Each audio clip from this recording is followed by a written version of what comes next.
Podcast livre, Agence Perdido, le tome 1, Les derniers retrouveurs, de Victor Dixon. Présentation du roman. Le titre en VO du roman est Les derniers retrouveurs. Il a été publié en France en 2024 aux éditions Bayard Jeunesse. Il fait 480 pages. Je lui ai mis la note de 10 sur 10 et le conseille aux adolescents à partir de 12 ans. Quatrième de couverture. Chaque jour, des objets et des gens disparaissent.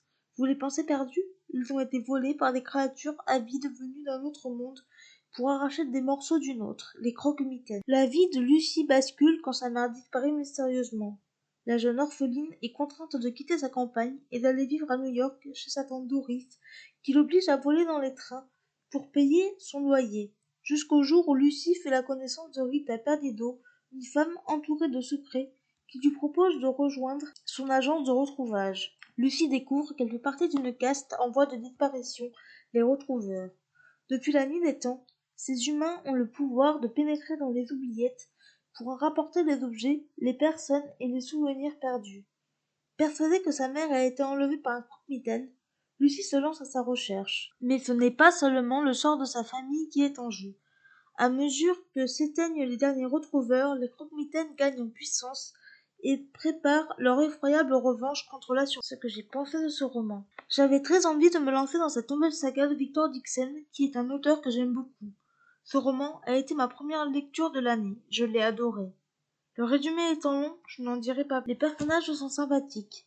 Lucie, la fille de la disparition de sa mère, doit aller vivre à New York chez sa tante maternelle Doris. Pour survivre, elle doit voler des objets pour sa tante.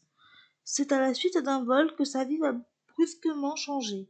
C'est une jeune fille débrouillarde qui a de la fuite dans les idées. Doris, la tante de Lucie, est méchante et acariâtre. Son comportement s'explique au fil du récit. Rita Perdido est une vieille dame toujours habillée de noir que Lucie va rencontrer dans une gare. C'est une femme mystérieuse et énigmatique qui cache bien des secrets. Jasper et Raven sont deux adolescents qui, comme Lucie, n'ont pas une vie facile et travaillent pour un homme peu recommandable. Jasper est un jeune homme qui est très attaché à son grand-père. Raven, elle, passe son temps à faire la tête et a une certaine animosité envers l'héroïne. Les créatures de l'histoire sont malaisantes. Je n'aurais pas envie de les avoir en face de moi. Les protagonistes secondaires apportent chacun leur pierre à l'édifice de l'intrigue. L'intrigue est pleine de rebondissements. On a tout le temps envie de tourner les pages pour découvrir la suite de l'histoire. À chaque fin de chapitre, il se passe quelque chose. L'intrigue, tout comme l'univers, est sombre et angoissante.